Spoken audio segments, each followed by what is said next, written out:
everyone, and thanks for tuning in to episode 49 of the Matt and Matt No Scale Trainz podcast. I am one of your hosts, Matt Rochford, and with me, as always, are my co-hosts, Matt and Johnny. Co-hosts, sound off. How's everybody doing? Hello, everyone. How you gents doing tonight? Anything new? No, nothing new. I'm feeling a lot better than I was last week when we tried to do this, but I'm doing good. Yeah, glad to have you back, dude. Glad you're feeling better. Just work on the layout, breaking trains like I always do, and same stuff, different day. How about you, Matt? Busy, but always have time for this wonderful podcast we have. Oh yeah. All right. So as far as our podcast goes, you can listen to us on Apple Podcasts, Google Podcasts, Podbean, Spotify, YouTube, Apple Music, and all of the other third-party podcasting sites that you can find on the internet. I also wanted to mention, of course, our Discord server, which is coming close to 200. We're not there yet, but we're getting really close. It's a public Discord, so anyone can join. All you have to do is acknowledge that you're a good person, and bam, you're inside the Discord server. We have a great group of moderators who always make sure that people are treated with respect and, of course, keep our community safe. There is a link, as always, in the show notes. You click on it. Again, you're asked a few questions. You check the box. You're in. You're chatting with people. You're posting your photos. You're posting your videos. A lot of people come into the actual voice chat. There's a lot of YouTubers out there that come into our channel and talk on the voice. Chris's Trainz and Things, RBP, Jason, Sid. The list is endless, and there are a whole bunch of other people that I didn't name there, but they're definitely in our server as well. As far as our URL for our podcast, it's really quick. It's just www.mandmpodcast.com. That'll get you right to our homepage. And lastly, of course, we want to talk about our merchandise. So we've teamed up with redbubble.com. Again, there'll be a link in the notes. And we have Matt and Matt logos on pretty much anything you can think of out there. So if you're looking for something like that, click on that link. Check out our merch. Before we start, I want to give a shout out to our sponsor, Trainz.com. If you are looking for a great deal on used and new model railroading products and want top-notch service, then please head over to Trainz.com, where they have over 120,000 products with new ones added every day. You can also sign up for their newsletter to see newly listed and newly discounted products and receive advance notice of upcoming promotions. Now, I've been using Trainz.com myself as well as my co-hosts, and we highly recommend them to our listeners. Now, if you're like us and you're always on the lookout for your next engine, join the Trainz Rewards program to earn points on every purchase and unlock future discounts. And if you're an avid collector and want first dibs on new items, sign up for the private car membership to get early access to new listings, earn 5 points per dollar spent, and unlock great benefits like no questions asked returns. Now, guys, don't forget that you'll need parts to keep your engines and cars operating smoothly. And to do this, Trainz has a collection of 15,000 plus parts available on their website for any item you may need. And also, if you're interested in downsizing your collection or know someone who is unfortunately leaving the hobby, Trainz also buys collections. So head over to sellmytrainz.com to get a quote. And Trainz makes it easy to sell your collection. Now, if you do plan on buying from them, please use our affiliate link, which is www.trainz.com/MMOP. You can also use our unique one-time promo code MMOP for $10 off a single purchase on the Trainz.com website. All right, well, let's talk about tonight's episode. And it's kind of a special one because this is our first episode where we're actually talking to a club. The New Jersey High Railers Club reached out to us, and we were more than happy to talk with them. And I'm going to have each of them introduce themselves right now. How you doing? I'm Ben Fiorello. I've been a member of the NJ High Railers since 2003. Pretty involved with it. Going to get a little more involved when I retire at the end of the year.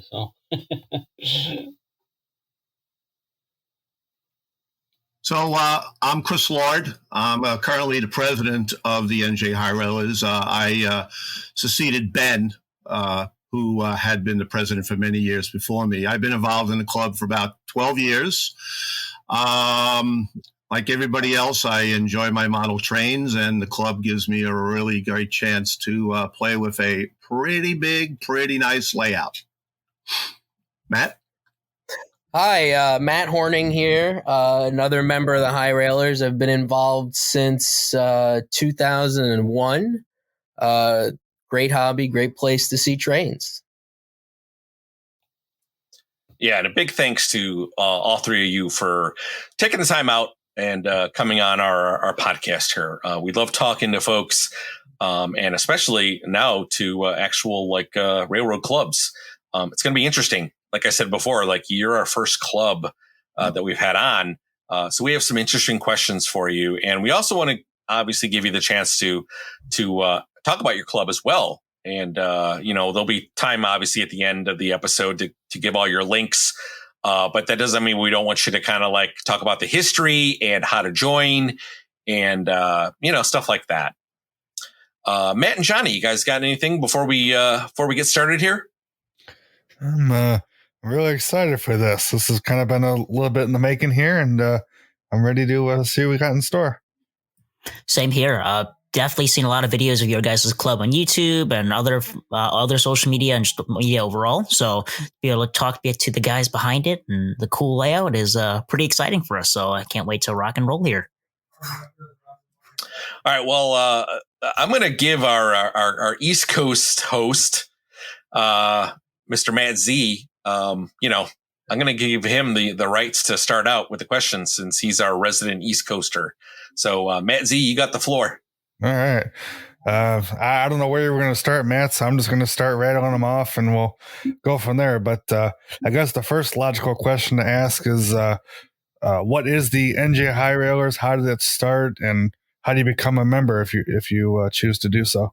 Well, and any of you guys can answer. I'll tell you what, it started with Matt Horning when he was probably 12 years old or 10 years old.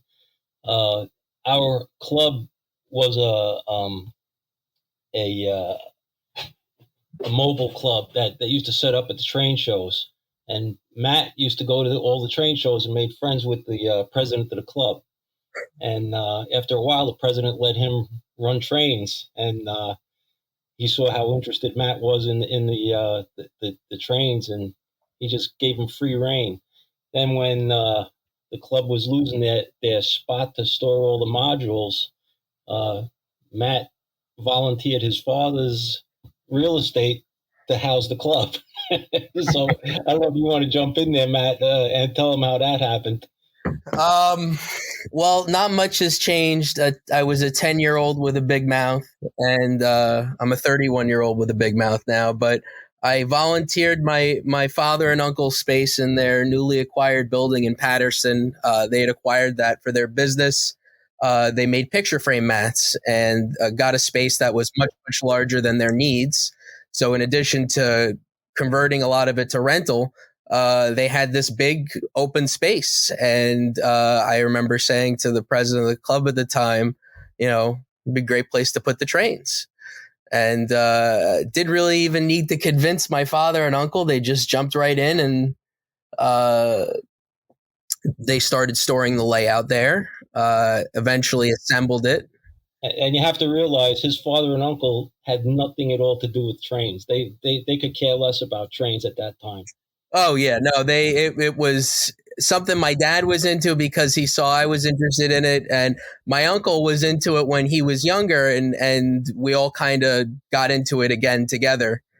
But yeah, they really weren't train nuts. They just went along with it. So I joined the club, as I said, about 12 years ago after Ben and Matt and other people had been there for a while. And the layout is in the form it is now. The room that Matt's uncle and dad let us use is just phenomenal. I don't know the exact measurements, but it's probably something like 250 feet by 50 feet with about a 30-foot ceiling. We're in a 140-year-old silk mill in Paterson, New Jersey. Paterson, New Jersey's nickname is Silk City because of all the silk mills were there. So we have a fantastic layout. And because of that, we have about 75 members. When I first joined 12 years ago, we had about 40 or so. We are up to 75 members now.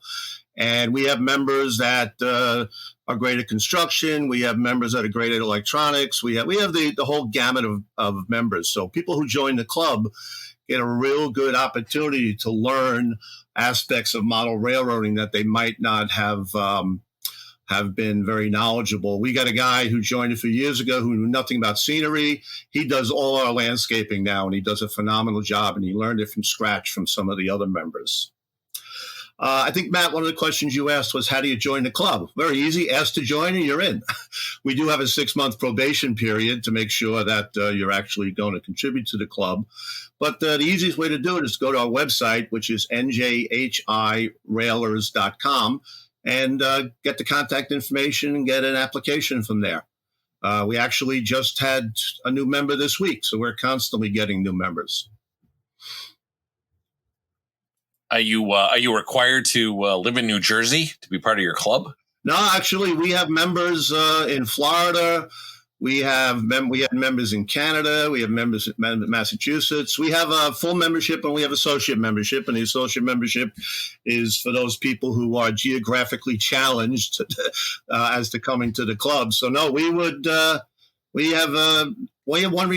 two requirements. You have to be a friendly person and you have to be interested in model trains or want to become interested in model trains. You know, the funny thing is, at one point, we had more members from Staten Island, New York, than New Jersey in the club. Which is about an hour ride away. So it's, yeah. We have people come hour, 2 hours just to come to the club to our regular Wednesday get-togethers. It's pretty cool. Yeah. Maybe stepping on kind of a similar question, but how did each of you three get into the hobby of model railroading itself? Well, for myself, it started, just like everybody else would have sit around the Christmas tree. And, there was a railroad right by my house that, I used to sit there with my friends and they used to be, drinking and doing whatever. And I used to just be watching trains go by. But when it came to the club, I didn't have any intention of joining the club. I always wanted to have a big layout in my house. And when I realized that wasn't possible because of real estate constraints and wife constraints, I searched all the forums for a club that was nearby. And it was funny, what the president at the time was advertising on some of the O-Gauge forums that they're looking for members. So I went there and he asked me, what do I know? And I said, I know nothing. And we went from there. Well, to give you an idea how people can learn, there's nobody who knows Ben who would say Ben knows nothing now. Ben is about as knowledgeable as it gets in our club. So that's very much an example of how you can join this club and learn all aspects of model railroading. Matt, you want to give your story? Yeah, sure. Mine is probably one of the most unconventional ways of getting in. Mine was a little backwards. When I was 3, my parents had bought a small HO train set for my brother, and he never played with it. I did and broke it. So my parents replaced it, and I continued to play with it. And my father had absolutely no interest in trains, and neither did my mother. My father never had the story of having a train around the tree at Christmas or Hanukkah time, and nothing like that. And he said, you know what, this is what my son has fun with, and this is what brings him joy. And he was just always happy seeing me happy, and jumped in with both feet and never looked back. So I'm a little traditional like Ben was. I had trains around the tree. I lived in Brooklyn, New York, lived in what's called a railroad apartment, which is basically 5 or 6 rooms that are all just strung out in a straight line. So it was great. I put the track down, the whole six rooms, and back out to the hallway around and run it. However, my father was the kind of guy that the second you stopped using something, he sold it. So when I hit about 14 and my interest changed, as you can imagine where I'm going with that, I stopped playing with the trains. One day I asked where the trains were. They were gone. Oh, well. Well, when I had kids, I bought a couple of sets and we played with them, and they didn't really get terribly interested in it. So that kind of languished. And probably 14 or 15 years ago, I went over to a buddy of mine's house that I know through the Boy Scouts and go down to his basement, and not totally unknowns to me, he had a layout in his basement. And I was like, wow, Tim, you have a layout in your basement. This is great. And I started getting into it. I bought a few things on eBay. I actually first met Ben when I went over to his house to pick up, I think, an Alaska gondola that I bought from him from eBay. And I bought something from eBay from another guy named Alex. And Alex talked me into coming up to the New Jersey High Railers. Now, I worked in finance, IT, crazy hours. And I was like, I don't know if I want to do this. But Alex talked me into it. We went up there. We joined. Alex no longer comes to the club, nor belongs to it, except on special occasions. And I'm there every week. So, and I've gotten last 12, 14 years very much into trains, have an extensive collection now, and spend a good amount of time and met a lot of good friends through the New Jersey High Railers. It's really cool. Sounds like quite the story for all you guys. For me, I think that's all I have for right now. But when we get to the layout, I have definitely a lot of questions on that. So I'm going to throw it back to Matt Ratchford, and he can go from here. Yeah, I have a couple questions on my list that I usually ask. And I want to know from each of you, what is your favorite railroad and why is it your favorite railroad? Well, I'll get my embarrassing answer out of the way right away. My favorite railroad is the Alaska Railroad because I like the colors. So that's the truth. So I'll just say that right out, and that's it. They are beautiful. They are beautiful colors. That's an absolute stunning railroad. So but good not choice. Exactly a deep, well thought out reason. Hey, you want to talk about the Santa Fe? I'm sorry, they don't stop in New Jersey. No, don't see many of them around here. All right. Matt Horning was just kidding me a little bit. When I was bringing new members into the club, they would always ask questions. Could I run anything? And I always told them, well, you can run anything except something that has Santa Fe on it, because I couldn't stand Santa Fe from when I was a kid. Because everybody had a Santa Fe F3, and I was the only one with a Rio Grande F3, and I felt like out of place. So from that day, from those days, Santa Fe was always like on my bad list. So you wouldn't like it if you came to my house then. So Same with me. I have just about every one of Lionel's Santa Fe F3 war bonnets. I love to torture Ben with them. Yeah, I'm a Santa Fe fanatic. So whenever Chris puts something on the layout with Santa Fe, I'll pass by and say junk. So my favorite railroad's the Erie Lackawanna. And again, it's the colors first of all, but I also rode it as a kid because we used to go to one of my aunt's houses in New Jersey and take the Lackawanna from Hoboken to her house. So one of the really nice things about our club is we have display cases all around the outside of it where members can store their trains. Pretty much everybody has a really good mix. Ben has about 200 Erie Lackawanna engines in his case, and that's about it. You've never seen anything like it in your life. It's just a wave of yellow and black. And it's funny because everybody says, "Oh, look, they're all the same." I'm like, nope. Every single one of them is different. You would cry if you went to Matt R's house. I remember the first time I walked into his house to see his layout. He's like, oh, I'm being a BN, a Santa Fe kind of guy. You don't think much of it. I kid you not. This man has a triple-decker shelf of war bonnet diesels. You cannot make this up. And he is a very proud Santa Fe supporter, is the best way to put it. Well, Matt, you can't run any of that at the NJ High Rails. All right. Matt, if you come by, we'll make sure Ben doesn't show up that day. I'll run my Metra 40s. That's good.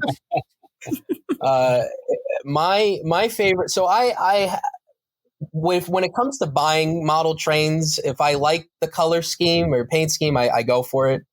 I don't particularly go after one road name, but if I were to say my favorite road would be the Susquehanna, the New York Susquehanna and Western. Besides having a better yellow and black paint scheme, they just always seem to be fighting to stay alive, and I always thought there was a very cool story. So, yeah, and it runs right by our club too. And it runs right by our club. Yeah. Yep. I like the colors on that railroad as well. If I could only pronounce that railroad correctly, it would be all the better. So Susquehanna. Yeah, so Susquehanna. Yeah, see, you're gonna force me to like say it the Chicago way because of the way the A's are in there. So it's gonna be difficult for me. It's a little cool. It's okay. It's cool to make you say that. Yeah. That's interesting, though. I always like hearing people's favorite railroads, but again, not just what it is, but like why they picked it, because there's always like some kind of deep story behind it. And I thank you all for sharing that as well. All right, moving on to my next question. Where do you guys? I'm curious as a train club, where do you guys see the industry like in the next 10 years? As somebody who's younger in the club, the future doesn't look as good as I had hoped it would have been 10 years ago. I mean, less competition always takes away from, developing new products and not using the same old mold with a million different road names. It keeps cost in check, does a lot of things, and keeps the quality up. And we keep losing companies. I mean, we're a very niche industry. These aren't huge companies. I mean, it's not an easy industry to be in right now, especially with everything, the costs of everything from China going crazy. With Lionel kind of dominating it now, I think Matt alluded to companies like MTH essentially selling everything off.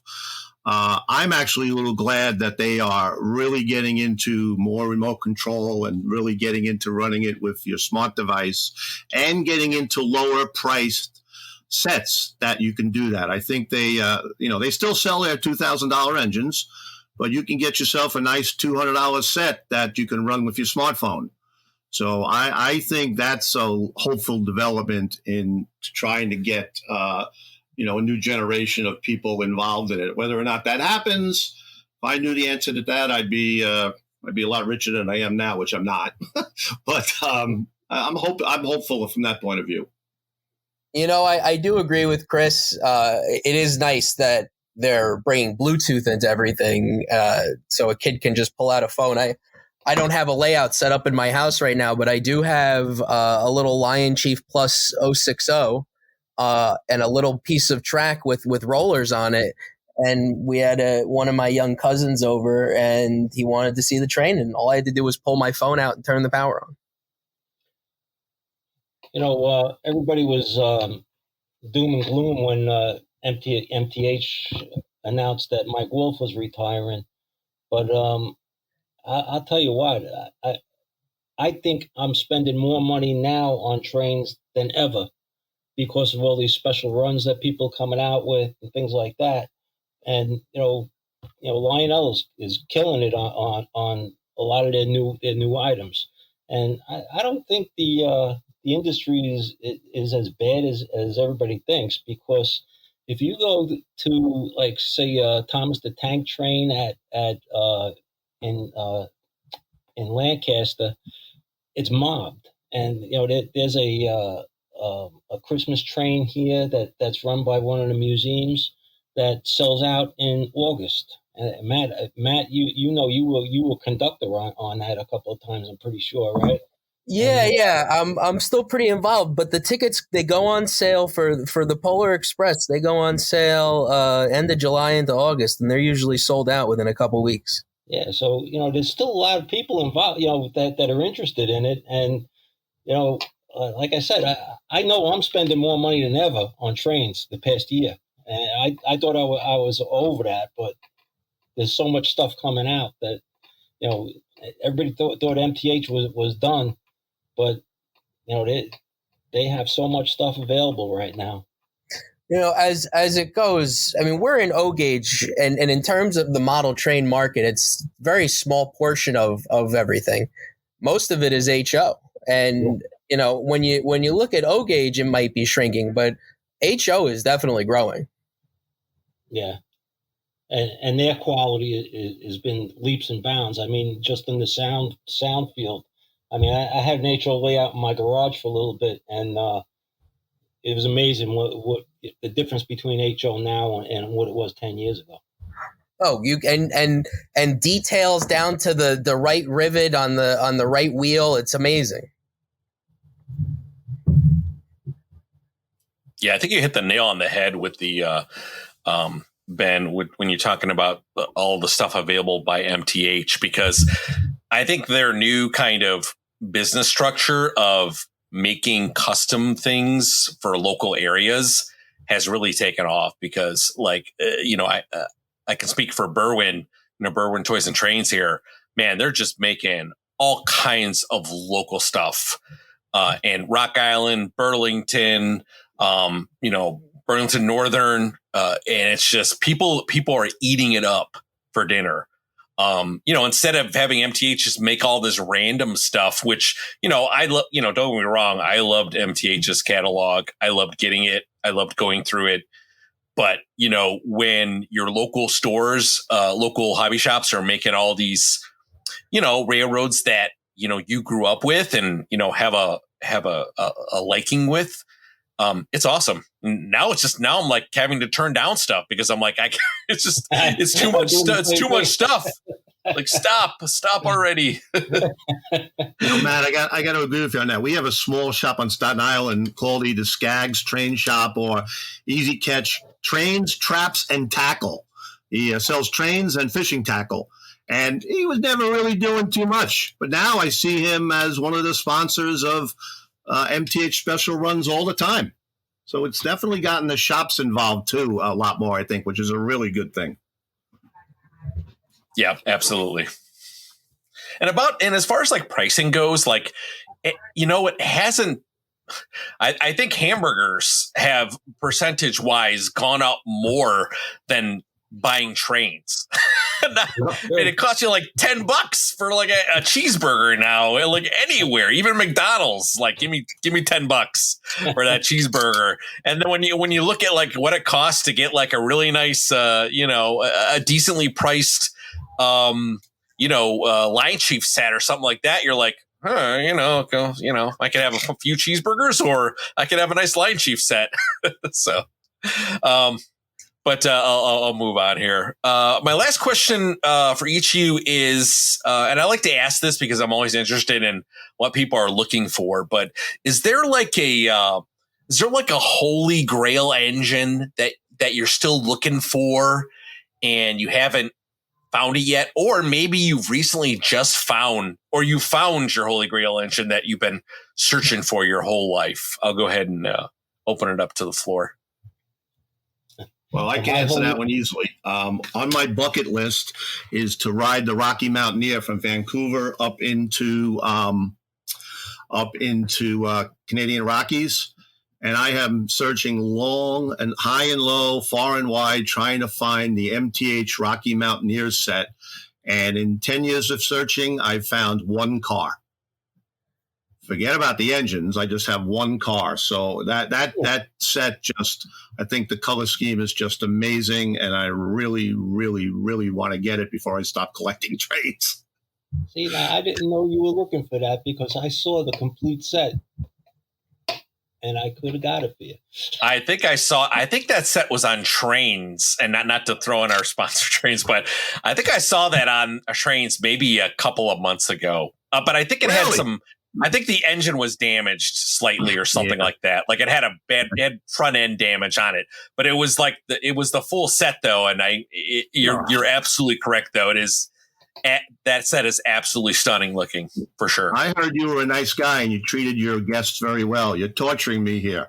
I'm sorry. I'm sorry. You know what though? But I'll tell you, you're in the right place because our resident Matt Z, he is the sleuth of finding things. And if it exists, Matt Z, can you help our friend Chris out? I'll do my damnedest. How's that sound? All right. Chris, the part that Matt's leaving out is he's the one who got the set. No, I don't have that. But, quick 30% profit, right? Yeah, right. Yeah, right. No, joking aside, usually when somebody asks me to find something for them, it's literally like a 10-second search and boom, it's there. So it was funny. But you know, I got to be honest with you. I've been looking for it so long that my search has just become passive. I'm just hoping I pop up. It pops up one of these days. You know. I just got the Rocky Near on Trainz all sold out. Oh. Yeah, it was funny. When we first had the Discord, one of the guys was looking for a DCS system, and he goes, "I'm looking for one." So I found one within like 10 seconds of him being on the server. Nice. That was fun. Nice. Oh, yeah. My previous one I was looking for was the K-Line American Freedom Train, and I found somebody at York 2-3 years ago had the complete set for sale. So that checked off one of my lists. I remember seeing that. That was quite a collection. Wait a minute. I saw that last year. Was that last year? You guys saw that? Because I remember Johnny and I remember seeing that set last year. This was at least 3 years ago for me. Oh, okay. 3 years. Okay. And he did have two sets. One, the windows were sun, turned yellow. So that's not the one I bought. But anyway. Yeah, I think Bob had that set actually, Matt R. I think Sid's buddy had that set. You're right. Yeah, you're right, Johnny. It was Bob. I think it came to Chicago too, because I think one of the guys at the GFW tailgate bought it. I think George and Wally were running out one of their live streams, so nice. Came back to us in one way or another. Well, Ben and Matt, how about you guys? Anything you've that's caught your eye that you haven't been able your white whale, so to speak? Ben doesn't know what that is. I've never had one that I couldn't find. You know, yeah. I have just about everything I ever wanted. So, sometimes I had 2 or 3 of them. So probably the biggest thing I ever wanted was a New York City subway set, the R1 set. And at one time I had 7 of them. Ben is not a good example of the average hobbyist. What's a duplicate? Never heard of that term before. I just got that one in over the summer, and God, that set. I'm already looking for another one because that set is absolutely fantastic. I love that set. That is the best subway set. Mm-hmm. That one is great. For me, I've honestly never really had a Holy Grail set. I'm lucky enough that if maybe not so much anymore. I've got a 5-month-old, but if I saw something, I would try to go for it. So I gotta say, I have most of what I've ever wanted. Well, you got a 5-year-old, so there you go. 5-month-old. A 5-month-old. I'm sorry. Well, congratulations, by the way. Oh, thank you. Thank you. Yeah. So that's for everything now. I was going to say, I can vouch for Matt. He really wanted that too. So, yeah. As another dad, I can understand. So, he was just at the train club last week. Oh, that's awesome. Future model railroader, I'm guessing. No, current model railroader. Okay, yeah. I'm sorry, you're right. He just doesn't know it yet. That's All right. Well, I think that wraps up at least the questions for me right now. I'll go ahead and pass the mic over to Johnny and let him shoot you some questions. Thank you, Matt. So I'm going to focus it down more to the club aspect from a perspective of presuming a lot of our viewers here are individuals who have their friend groups maybe or run trains on their own. So having a community to run trains with, a potential club to join might be something that might be on the horizon. So and something I want to kind of ask you guys a couple questions about. So I'll start with one of these is so when you're running trains on your own, you can usually keep track of that. But when you have a club, you've got so many people, everybody's got their trains, and you guys have quite a large layout. So 2 questions. How many trains can run at once? And 2, how do you guys, what system you guys have in place so people can be able to all have a chance to run on the layout? Well, we run DCS, we run TMCC, we run conventional. Currently, we have 9 TIUs on the layout. Anybody could run anything. It took a long time to get everything to work that way, though.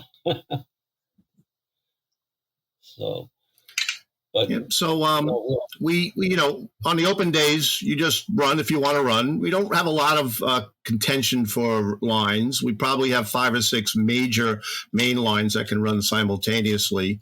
And normally on just normal every day, there's no issue. Just make sure you announce to everybody that you're running. For our shows, we like to run as many trains as possible. So we have a system where you have to reserve 2 weeks in a row that you want to run. You have to test and make sure your train is staged in our staging yard. The idea of the great hand of God putting trains on and off the layout during the shows is a major no-no. And I actually manage that system. And we just make sure that people that have run 1 week, other people get a chance to sign up to run before the people who've already run get a chance. So we really try to make sure that we give everybody in the club a fair choice to run. We have some people that like to run diesel and steam, and we have other people that like to run subway traction. It's almost like 2 separate communities. So that actually helps a lot. We don't get collisions between those 2 communities. There are actually 18 independent loops. So if we had 18 conventional runners, we could run 18 trains. Wow, that's impressive. Yeah. On independent loops, some of the loops are really long, so you could run more than 1 train on them. On one line, I was running 3 trains one time. Yeah, I've done that. That requires you to pay some really good attention to where your trains are.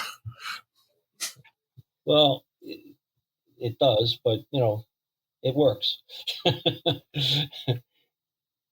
The other thing was, some people like to run really long trains, and we've run probably 100-car trains a couple of times. I know Chris has run some really long ones. I had 88 Ballantine Reefus behind a couple of engines. So, it's a possibility to run long trains, and there's, Chris was talking about the staging yard. We have a 20-track staging yard that's completely hidden under a mountain, and that staging yard is 70 feet long. So you could stage trains going out either side of that staging yard. That's crazy. Yeah, this is coming from Matt R and I we have our own private layouts and stuff, and we bring trains to each other's places, but we don't have the luxury of huge trackage. So our trains are traditionally not the hugest things in the world, but 18 separate. That's crazy. Well, as Ben mentioned, 18 separate trains if you want. The layout is, I believe, 185 feet by 40 feet and probably goes as high as 15 feet high. We have 7,500 feet of track. And you know how many switches we have, Ben? How many switches do we have? 336. That's a job in itself, maintaining switches. Nice. That's unreal. Now, the 185 feet, it really doesn't count everything that's in the place, because besides the 185-foot layout, we have 2 trolley lines that run down, probably another 50 feet. We have Tom Snyder's standard gauge layout in the room. On the other side of the room, we have 2 of the layouts that were in the Sopranos TV show. So, there's a lot of trains there, a lot of trains. Do you guys know who Tom Snyder was? Isn't he the broadcast guy, the news guy? Yeah. So if you're familiar with the Late Late Show, what's his name? James Corden. Yeah. Tom was the first host of the Late Late Show in the 90s. I mean, amongst a lot of other big things, but that's probably the closest that. Yeah, there's a story behind that Tom Snyder layout too. There's a story behind just about every piece that we have. Like the two layouts that came from the HBO series The Sopranos. Matt was doing an internship at Lionel one summer, and HBO called Lionel and asked if they wanted these layouts that they had in their warehouse. So Lionel said, "No, we have no use for them." And Matt's going, "Well, wait, I know where they could go. I know where they could go." So we got the 3 layouts from The Sopranos. 2 of them were identical because they needed one. There was a scene where somebody got shot and fell on the layout. So they had 2 of them in case they had to retake the scene. And the other one was from another scene. But Tom Snyder was very good friends with Ward Kimball. And when Ward Kimball passed away, his whole collection was put out to auction.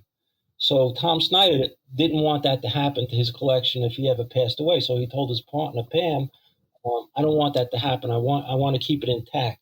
So when he passed away, they put it in a museum out in California. And after a while, the museum needed the space. And they called Pam and said, "You got to take the layout out of here. We don't have the space anymore." So Pam was also friends with Tom McComas, does the videos, and he said, "I have a feeling I know a place that could take it." So Matt and his father, Marty, flew out to California to pack it up in a container and bring to our layout. And it's a standard gauge layout. We never had standard gauge in our room. So it was pretty different to have these big clunky things running around on a layout, but it's a really cool layout. Yeah. And when the layout was reassembled and cleaned up, they had a nice unveiling there with a lot of his broadcast friends. Oh yeah, we had Spencer Christian and Kaidi Tong and Frank Field. Yeah, a whole bunch of them that came when we dedicated the layout. Tom Snyder was a broadcast. He started out on the news, the local news. Then he went to national news. Then he was on the Late Late Show. Then he had another show. I forget what the name of it was. But he was big in broadcasting. I mean, he was a major TV personality. He interviewed on his show, the Late Late Show. He interviewed probably 500 different celebrities. So we have pictures with Tom Snyder and probably about 25 pictures of him with a celebrity getting interviewed on his show. He was the guy who I famously interviewed Charles Manson at the prison, where he got up and then lunged towards him. That's awesome. That's a great story, and really glad you guys brought that up. Actually, I remember being a kid, and or no, I wouldn't say a kid, but a much younger version of myself, and I saw that layout come up in I think it was an OGR magazine. I remember I wasn't a big standard gauge person, but I remember I would just leaf through the pages looking at all the pictures because it is a beautiful layout. That was with Ed Boyle, right? I believe so. I'm not sure. It's such a long time ago. I can't remember. And it was part of the TM Videos did a whole thing on celebrity layouts. They did a Frank Sinatra one. They did a Tom Snyder one. So that it was on a lot of DVDs out there. So people used to know it. You guys must be. Oh yeah. I remember that. That's my childhood right there. I remember watching those when I was younger. Watching the Tom interviewing Tom McComas. That was fun. Yep. Yeah, I remember watching. Oh, I those. remember that one. Yeah. Good ones. Yeah, for sure. So you guys touched on this earlier when you were discussing the sheer amount of trackage you guys have in your layout and the humongous amount of switches. I know this question was answered on, I think you guys were interviewed on local news as well, but I want to ask this here as well. How much effort does it take to maintain, specifically cleaning the track? I think a small army is almost required at that point. Well, that's Chris's thing. Well, that's a great question to ask, because the last 2 Sundays we had cleaning days. 2 weeks ago, we had 15 people cleaning track for 3 or 4 hours. And then this past weekend, we had almost the same 15 people for 3 or 4 hours vacuuming and dusting and cleaning the layout. So because we start our first show on October 2nd, so during the summer and the spring, we do all our work and the place gets a little dusty. So we have 3 Sundays. So it's, I'd love to have 75 people there, but the reality is, you get 15 or 20 who are really dedicated. And fortunately, we have those 15 and 20, and they will come and spend half a Sunday missing a football game to help us clean the layout. And we've tried every track cleaning car in creation, and the only thing that works is having a track cleaning party like Chris throws. Well, I'm glad to see you guys have such a dedicated crew to maintain the layout and keep it going. I want to actually throw a question back at our hosts, actually. So Matt R and Matt Z, on the flip side, when was the last time you guys cleaned your layouts, specifically the track? Because I'll come out and say it's been a very long time for me.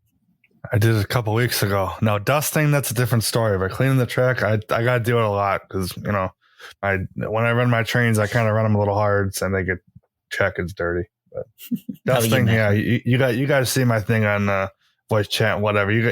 Sid said one time, he goes, God, I can't see your trains and all that dust. It's a winter layout. Yeah, but it's gray instead of white. Oh, you, Matt R. You're supposed to clean your track? That would be my answer.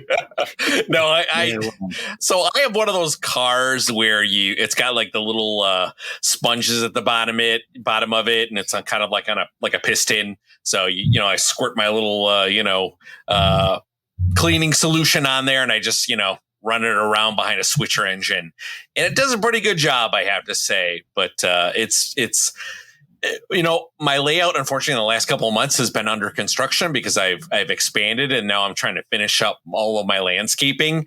And, it's like I'm just waiting until the full landscaping is done, because otherwise I'd have to clean it like every other day or something like that. So. Okay, we'll let it slide. If you're a big smoke fluid user, your track gets dirty a lot faster than if you weren't. Yeah, because you get that film buildup. I don't smoke all that much on occasion. When I have people over or I want to make videos, I'll run the smoke. But usually on my own, I run them without smoke for the most part. Yeah. So, because then I got to turn on my exhaust fan and wait, light a candle and wait 2 hours for the. My layout's in the basement, so I don't have a window that I could open up that'll flush all the all the smoke out the window. So I kind of have to do it with an air purifier. Yeah. Oh, we buy smoke fluid by the gallon, by the way. Wow. Hey, smoke them if you got them. That's right. True. What scent do you guys usually use at the club if we're going to touch and smoke food? God. We actually have a spice rack with about 25 cents in it. So, but my favorite is beer. By the way, can I just tell you, that's Ben's answer to most questions. I'm a vanilla guy myself. Yeah, cut grass is pretty good too. Do you guys have a black licorice scent on your shelf? Yes, we do. All right. Must be an East Coast thing then. Yes, so. I'll take it. I need to try that one still. Matt and I will go. to coffee Do you shops guys together have and do you throw guys have an anchovy scent on your shelf? No. Ugh. What was that one? Barnyard? The barnyard was the worst smelling one I ever. Oh my God, that was horrible. Why would you even? I don't even understand the context of why you'd even want that. Barnyard. I mean, maybe if you grew up on a farm, you get used to that scent. Maybe I don't know. Maybe I'm I don't too know if I spoiled. want to be friends with somebody who enjoys that scent. Well, the thing is, Jeb from Megasteam sees us coming at York all the time, and he'll always say, "Oh, you got to try this one," and like he'll give us one of his new scents, because he knows when we stop by there, we're buying quarts and gallons of smoke fluid. So he gave us that barnyard. It was like the worst thing I ever smelled in my life.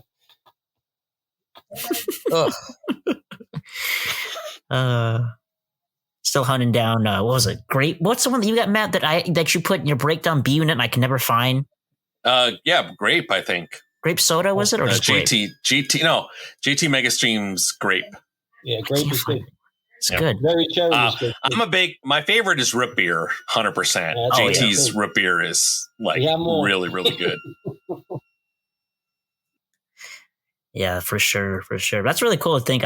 So it's one of the things where you never really think about it and you never ask folks. But everybody's got their favorite smell or scent and all that stuff. But that's pretty cool, guys. So kind of touching a little bit more on the club aspect and more so just the difference, I think, to kind of convey to our viewers here. What do you say is the biggest difference when it comes to running in a big club environment on a big layout like what you guys have versus like running with a handful of friends on like a private layout or running on your own? Like what are the advantages and why would you recommend that to our viewers who are curious about joining a club? Well, specifically to our club, you can actually lose your train. I don't think you can do that on a home layout. I joined the club thinking I would never have a home layout. And then I tried having home layouts. I had 3 different ones. And after running at the club, and then I'll run at the home layout and then say, this is boring. Compared to, running on a 185-foot layout, it's adventurous. Yeah. As Ben said, Ben's run 88 beer car trains.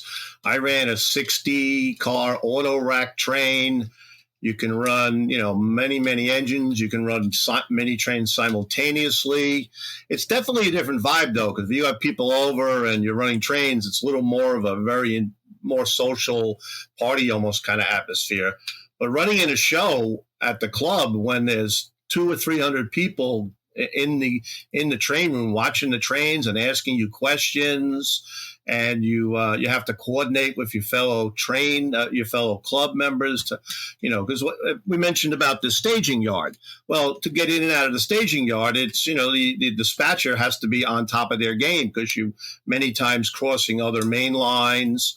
So it really makes you focus in a lot of ways. And, the other thing is, the part I talked about getting to learn in great detail and great sophistication all the aspects of model railroading. I mean, we have very, very sophisticated legacy and DCS systems. We have, all that kind of stuff. You guys have any incident stories where you had some nasty crash ups? Doesn't everybody? How much time you got? Well, give us some of your big ones. How about that? The best ones is when I first joined the club. My first recommendation was to use these new switch machines. I don't want to mention the manufacturer because I don't want to say anything disparaging about them or anything like that. But they were brand new. So we went out and bought 50 of these new switch machines. And the software I placed that wasn't order. that good. And they would switch by themselves. So we would be running 8 trains, and all of a sudden you have trains running head on into another train, and we start pointing fingers at each other, but it was actually the switch machine switching by themselves. Yeah.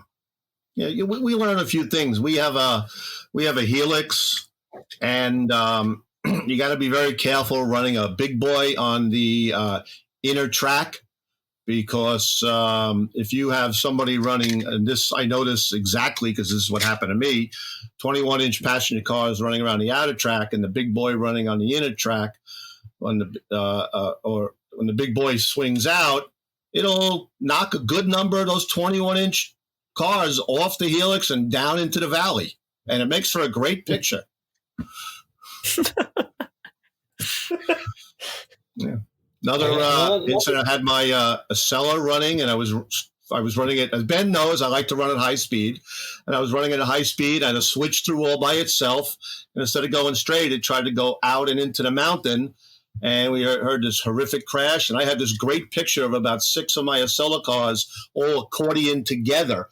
I mean, I hate to say it, but it looks like a real crash in a real mountainous area.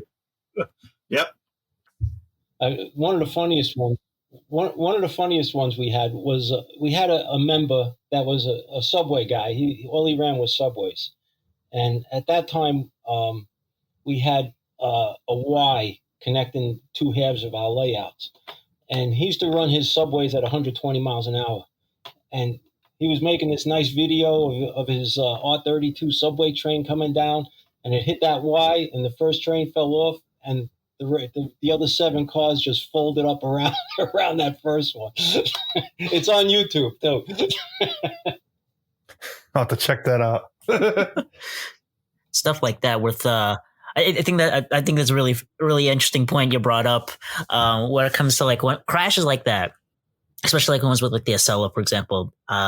Sometimes you just have a fender bender and you look at it and you're like, there's the part of you that's like, oh my God, my train crashed, and you're having a heart attack. But at the same time, like, this looks really cool though. Like, I gotta get a picture, but this is terrible. I gotta get a picture.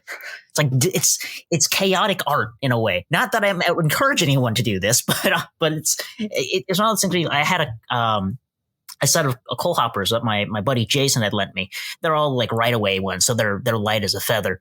And I tried, because I was bored. We had 2 080s from Lino, TMCC ones. I put one on the front and one on the back. I tried to control them separately because, DCC guys do it in HO. So I'm like, yeah, why not? And the one started before the other, and they all tipped over and shoestringed the curb. But it looked so cool though. But no. And there's nothing in them, and no one got hurt, and Jason doesn't know unless he listens to this episode. But yeah, definitely something cool. Matt, did you want to chime in there, dude?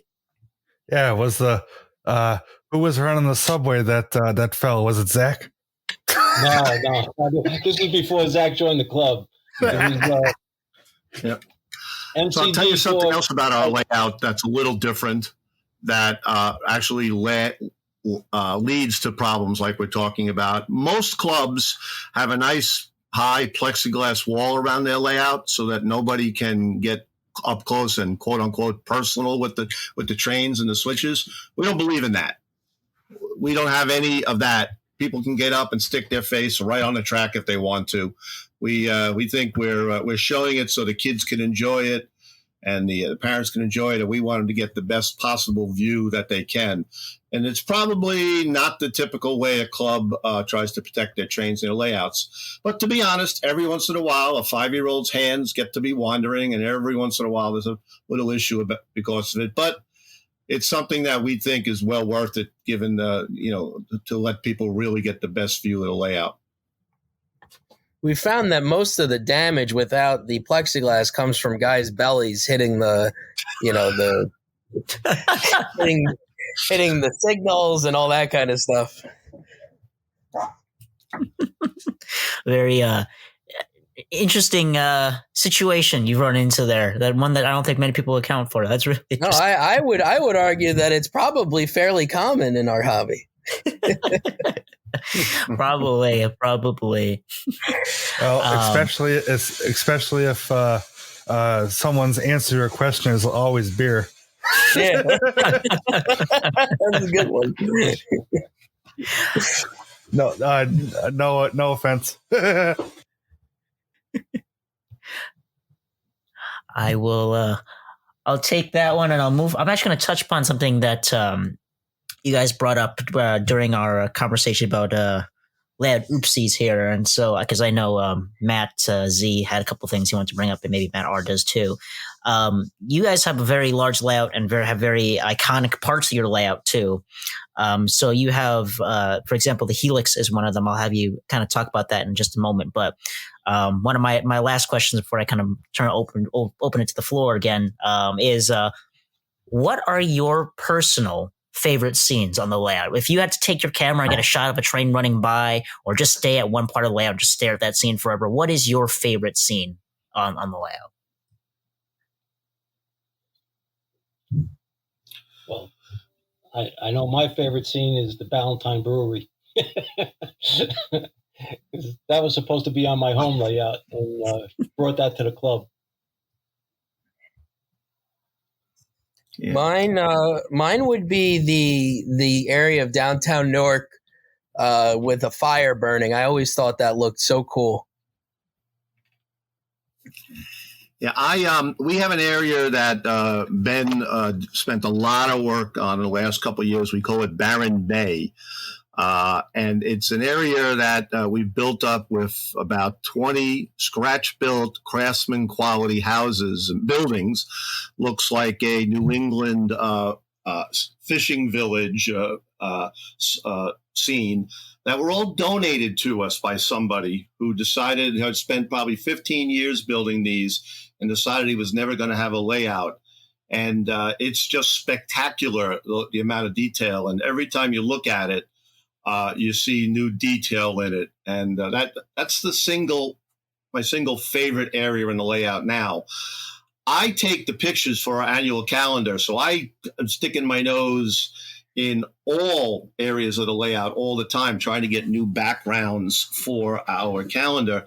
And as I said, I lose track. I mean, the 12 or 14 years I've been aware of the club and involved. Every year I found new areas of the layout that I've never seen before. I'm like, oh, I didn't know we had 3 people climbing the mountain here, or it's amazing. It's hard to say what your favorite would be because there is so much detail on this layout. The 3 people climbing have a bear chasing them. See, I don't think I knew that. That's cool to have a layout like that where you're always finding something new, and that's really cool. And once again, so this is something that's really unique to you guys, is the Helix, because you see a lot of those in the smaller scales, but you don't see that a lot in O scale, especially one as prominent as your guys' layout. What was the inspiration, or what was the thought process behind that, and how well does the public take to seeing that in person? You know what the inspiration behind that was? Matt's uncle and Matt's father saw it at York and wanted it, and we just tried to fit it into the layout somewhere. That was the inspiration. We didn't plan that. They came home from York with it. My father and uncle, we went to that York show, and this guy Brian Cooper, right? He thought that they were joking. They said they'll take the whole booth, and they took the whole booth. That's crazy. So, the Helix is an interesting area because there's the Helix, and people love seeing trains going up the grade into the Helix and then coming back down. But inside the Helix, there's a city that used to be, I don't know what we called it, Ben, Empire City or something. But we have a member who's quite the Batman / superhero freak, and he rechristened it Gotham. And he put some super streets in it, and he has Batman chasing the Joker in the cars around the super streets. And he has the tallest building has a bat signal on it now. So another thing we have is that there's buttons all around the layout that the kids can push to activate different accessories and such. And this one, they can push the button and it projects the bat signal on the wall right there. So it's not only the Helix, it's a whole set of effects and dioramas that centered around it. Don't you guys also have somebody who, I don't know, I saw it in like a random YouTube video that caught my attention. Doesn't one of the club members, or doesn't the club have a custom set of the Capes Crusader, I believe is one of the sets? That's his train. Same guy. He has a train where he took a Crusader engine and made it into the Bat engine with the cowl on it and everything. And then he Well, has the a case flat was car with every Batmobile ever made through the whole history of Batman from the 30s to now. One of each one that he, in a lot of cases, wow. custom made. This guy is the real deal. That's His name is awesome. Bruce Wayne. That's awesome. It's fun to have little themes like that on the layout. But I'll open the. Go ahead. What's not on the layout in that theme is we have a Bat Cave. That when he finishes his current project, we're going to install a Bat Cave onto the layout. That's cool. That's very cool. But yeah, I'll open it up to the floor again. Matt Z, I know you had a couple things you were thinking about asking, or Matt R. If you guys want to ask any questions that you guys had about anything in general, I'd love to hand the mic over to you guys. Yeah, it was probably for me the biggest thing that I like is your subway section. So I was curious if you could talk about that, and more specifically on the I believe it was Ben, or I remember seeing it. To whoever did the World Trade Center, hats off. You did a fantastic job. That just looks great. So if you could talk about that a little bit. Yeah, I can't take credit for that. Two of our members built that. I had the idea because in our hallway, we had these two glass cases. And I came up with the idea of let's take those two glass cases and build some walls on it, put it on the layout and make it into the World Trade Center. But when we put it on, it started out with these two glass cases with some walls on it. And then two of our members, Vinny and John Eckroat, took it a step further. And at that time, we had these laser cutters downstairs that we used to make our bridges with. And they laser cut all the walls and built the World Trade Center. And when they first built it, it was like 10 feet tall. And I said, oh, that's it's going a little crazy. Let's, scale it down a little bit. So they came down. Both towers are 8 feet tall. But it's pretty cool. And we have the Empire State Building now, too, to go along with it. So that's down the street a little bit. But the World Trade Center, right on that wall, that street, we have a Pan Am building. We have Grand Central Terminal with the base. We have a whole set of iconic New York buildings on that side of the layout. And we almost had a whole New York City there. We got involved with when they made the remake of The Taking of Pelham 1, 2, 3. A friend of mine called me and said that this director called him and he wanted to make this scene where they were trying to figure out how these hijackers of the subway train were trying to get out of the subway system. So the scene was to go to this crazy train nut and ask him how they would get out of the subway system. So at that time, when that scene was in the movie, they were going to build a whole New York City system for us for the movie and film it in the train room. But they cut that scene out because the movie was getting too long. But I got to meet Tony Scott and Denzel Washington, and they gave us a couple of nice plaques to put up on our wall. But that was it. We weren't in the movie. That's pretty cool. And it's quite the subway system itself that we have. There's 4 subterranean tracks and there's 3 elevated tracks.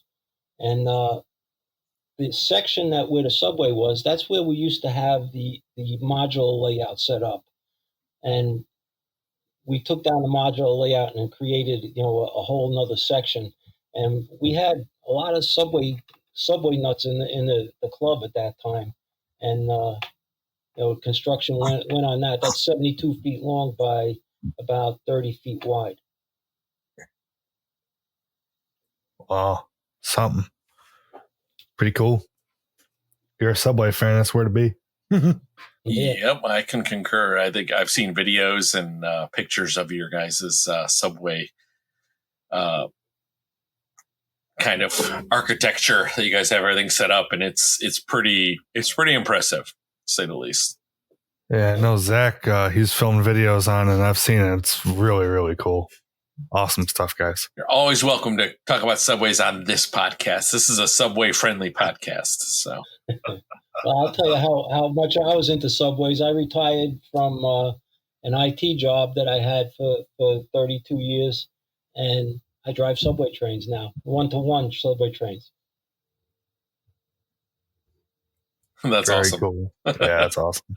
We might have to have you and Zach on for a separate podcast just about the models and the real thing. That'd be a lot of fun. Yeah, Zach's a subway historian. He knows stuff that I don't even touch on.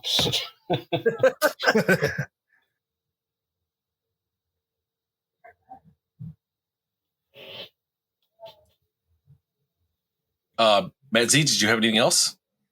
No, I think that was it. I just was said when Matt said that we were you guys were going to be on. The first thing that came to my mind was the subway and the World Trade. That I remember seeing that. And God, fantastic! So I really appreciate that story. All right. Well, we're getting on a little bit over an hour now, but I did have one other item to ask you guys, and it sounds like you've been to York. Are you guys planning on going to York this fall? Yes. Not myself, unfortunately. I'm sorry, Chris, you said you're going to be there? I will be there. Yeah, actually, I'm going to be going with Tim, our Batman guy. Gotcha. Awesome. That's good to hear because we will be there as well. So Johnny and I, in fact, the Matt and Matt podcast is actually going to be at York for the first time officially. We're going to have a small table set up over at the Trainz booth. The Trainz guys were nice enough to give us a little table. We're gonna be there off and on Friday and Saturday. It's not going to be manned the whole time because hey, we want to walk around and buy stuff too. but we're gonna have stickers and buttons and everything. We're gonna leave it on there. People can come by and pick them up. But hopefully, we will be able to see you guys. We'll be on the lookout, or maybe you guys can stop on by and say hi. We would love to meet you in person, shake your hand, see what you bought, tell us what you bought already. But yeah, that'd be really fun if you guys are going to be there. Great. I'll be there. That would be great. Awesome. Listeners, welcome. People who bring anchovies and black licorice will be turned away. I won't be there. The Barnyard Center is right up the alley there. If you have barnyard, smoke fluid, or cologne, we will also turn you away. Johnny, I think you just opened the floodgates now to people that will actually do that now.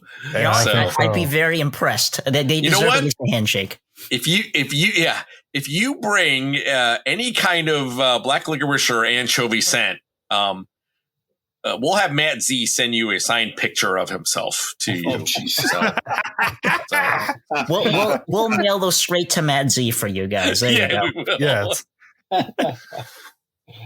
All right. Well, I'm just gonna say that you guys have been awesome guests. This has been it's been a first for us to have a club on, and this has been a very eye-opening experience for us. There are some clubs around Chicagoland. We're not, we've been to a couple of clubs, obviously, as well. But getting a chance to speak with you guys about your club, all the intricacies of like how everything works, and it's been amazing. And I just wanted to thank you, all three of you, Eric as well, for getting all this stuff obviously facilitated for coming on the podcast. Great. Thank you for having us. Absolutely. Thanks for having us. Oh, thank you very much. We greatly appreciate being first. It's going to be tough for anybody else to follow on after us, but they'll do their best. That's right. That's right. And Matt Z or Johnny, did you guys have anything to say? It's a +1. I mean, really enjoyed this. And I said, we'll definitely have to have Zach and Ben on for another one, because I guarantee you that you think this was cool. It'll be even better when we get to talk subways, Matt, for a whole episode, whole thing. We could do a whole episode just on subways? Yeah, has that been done before? Let's do it. I'm just be weeping the entire time, muted and weeping. But thank you guys so much for if you're going to be in the New York area at any time, make sure you have all our email addresses. Make sure you contact us. We would love to have you have you buy the club, and you can get to see it firsthand. Maybe we'd even run a couple of trains. 100%. Yep, absolutely. Mhm. Yes. Go ahead, Johnny. But thank you, Ben. And I just want to throw in there, thank you, all three of you, for joining us tonight, for reaching out and joining us, and for all the great stories, the laughs, the jokes, and your insight into the hobby. It's greatly appreciated, and I definitely enjoyed tonight's episode. It was great. And like we usually do for all our guests, we want to make sure people know where to find you. Again, don't give your phone number out or anything, but if you do have any kind of social media or any kind of web address where people can find you, or even like the URL for obviously your club layout, let us know. Ben, I'll start with you. Where can people find you? Can't find me. I hide a lot. You can't find me. That is a legitimate answer, Ben. That's fine. I'm on Facebook. I'm on Instagram. I'm on YouTube. Email. But anywhere there. Gotcha. And Matt H., where can people find you? At work, at home. Gotcha. All kinds of places. No, please find our Facebook page is NJ High Railers, and I'm on there too. Matt Horning. Gotcha. And Chris, how about yourself, sir? I'm on Facebook and YouTube. Chris Lord. I'm one of the guys who posts videos of the layout, trains and a layout once in a while. We also have the NJ High Railers, where we post periodic YouTube videos. Our website is www.njhirailers.com. We're in the process of rebuilding it. Hopefully in the next 2 months, you'll see the new and improved website. But right now you can go there, and it has contact information. It has our show schedule. It has pictures of the members. It has miscellaneous information about the club. So feel free to visit that. And as we said, we have... I guess we have the YouTube channel also as the other big way we get through people, and Facebook. Yeah, and I'll make sure that we put all of your social links in our show notes as well, so people can find those there for you. And let's go ahead and skip to the host. So, Mr. Johnny, where can people find you, sir? You can find me at YouTube at AUDAMUS or Audimus Trainz. You can also find me occasionally posting videos. I think I'm reaching the half of a year mark soon, but I promise you I do have stuff in the works. My computer went kaput, and Matt R has kindly helped me bring it back. But once that is back in action, you'll see videos. I've got 3 in the works at the moment. You can also find me on Instagram at Audimus_Trainz and Facebook at the same name. Please reach out and say hello. Let's talk trains. And last but not least, you can also find me on the Matt and Matt Discord server, where I will be filming after daylight, as I always do, and also chatting in the voice chat with you guys. So come on down. It's a fun time. Mr. Matt Z, how about you, sir? You can find me on YouTube under Matt-TrainLover9943, Facebook under the same name, Instagram is Matts.hobbies, and like Johnny said on the Discord, always talking, having a good time, and that's all we got. But big thanks again, guys, for this. This was a lot of fun, and hopefully not our last hurrah. This was great. And you can find me on YouTube at West Chicago Model Railroad. I'm on Facebook under the same name, and I'm on Instagram under WCMRR. With that said, again, big thanks to all of our listeners as well.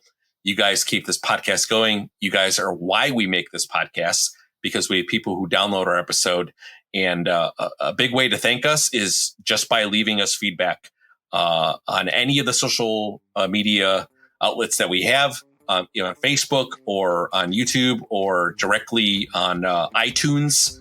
If you use, I shouldn't say iTunes, but like Apple Podcasts.